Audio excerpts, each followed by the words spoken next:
Actually first schedule నుంచి కూడా చాలా జరిగాయి. అప్పుడే నేను క్విట్ అవుదాం అనుకున్నాను, బట్ కాంట్రాక్ట్ సైన్ చేశాను. So I had no option. మీరు అనుకోవచ్చు ఎలిమినేట్ అయింది కాబట్టి ఇదంతా ఇప్పుడు కోపంతో చెప్తుందేమని, కానీ కాదు. ఉన్నప్పుడు నేను చెప్పలేను, కానీ ఎలిమినేట్ చేశాక నాకు ఆ ధైర్యం వచ్చింది అంతా చెప్పడానికి.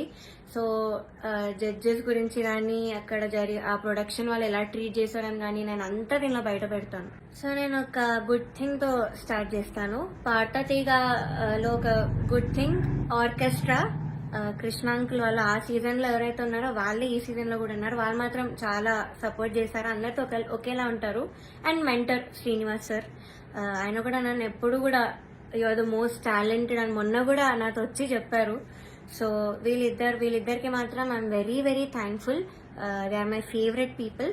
So this is the only good thing పార్తతిగా ఈ సీజన్ లో. సో ఫస్ట్ నేను జడ్జెస్ దగ్గర నుంచి స్టార్ట్ చేస్తాను.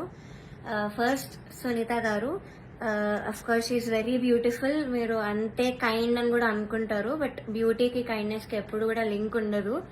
సో ఓకే, మీరు అబ్జర్వ్ చేయండి, ఫస్ట్ ఎపిసోడ్ నుంచి కూడా ప్రతిసారి నేను స్టేజ్ మీదకి వచ్చిన ప్రతిసారి వాడు ఒక ఫేస్ ఇస్తారు. అది ఎవ్వరికి పెట్టరు ఆ ఫేస్, బట్ ఓన్లీ నాకు ఆ డిస్గస్టెడ్ లుక్ పెడతారు ఫేస్ మీద.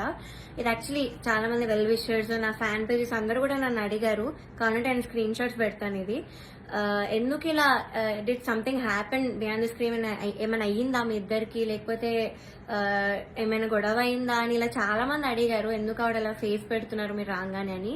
సో కానీ నేను చాలా డిఫరెంట్ చేయడానికి ట్రై చేశాను, బికాజ్ నాకు అప్పుడు తెలీదు. నేను ఏదో అలా ఆలోచిస్తున్నాను, వీళ్ళందరూ అలా ఆలోచిస్తున్నారేమో అనుకున్నాను.